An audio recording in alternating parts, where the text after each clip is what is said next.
Something that frequently bugs me is the absolutism of many anarcho-capitalists. They tend to rush to label anyone who isn't an AnCap, or even anyone who disagrees slightly with their vision of AnCapistan, to be an opponent of liberty.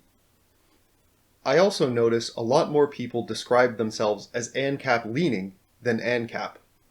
I believe there's good reason for this. These people see the appeal of saying that since the state is innately evil, we are best off without one, yet they are cautious.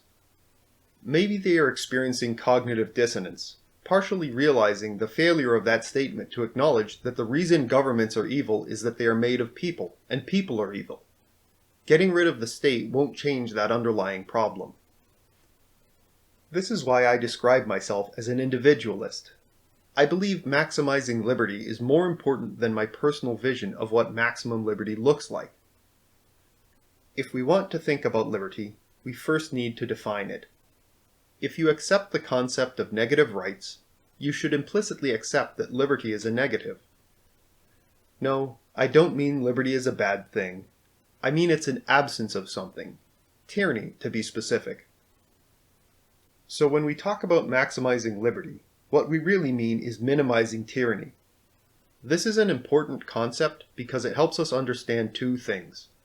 One is that liberty can never be perfect, because there is always a desire in the heart of man to be a tyrant.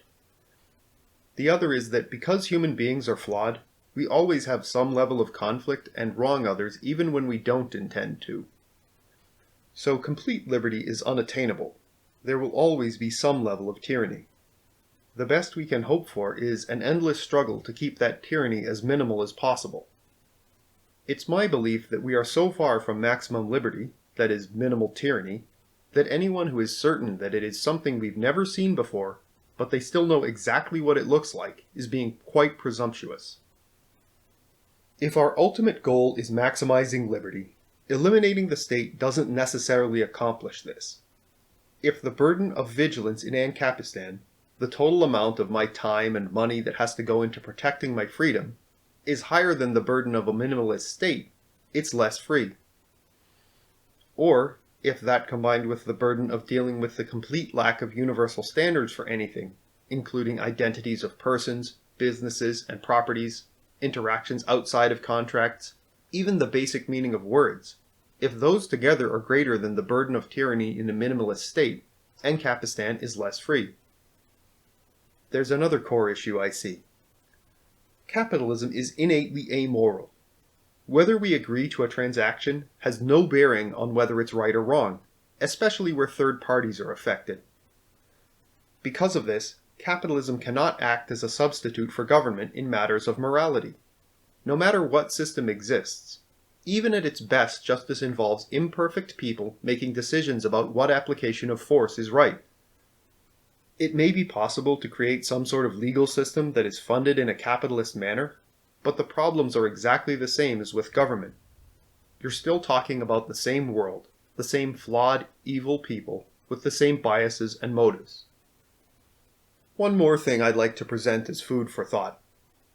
One of the greatest difficulties in fighting against tyranny is getting enough people to agree on who the problem is. Government presents a unique advantage here.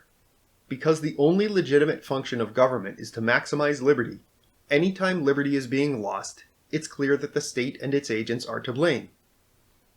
In AnCapistan, with complex scenarios involving agents of multiple organizations that provide numerous services in and out of the scope of protecting liberty, determining who to blame is far more difficult. Because of this, it may actually be much more difficult to battle corruption in a stateless society.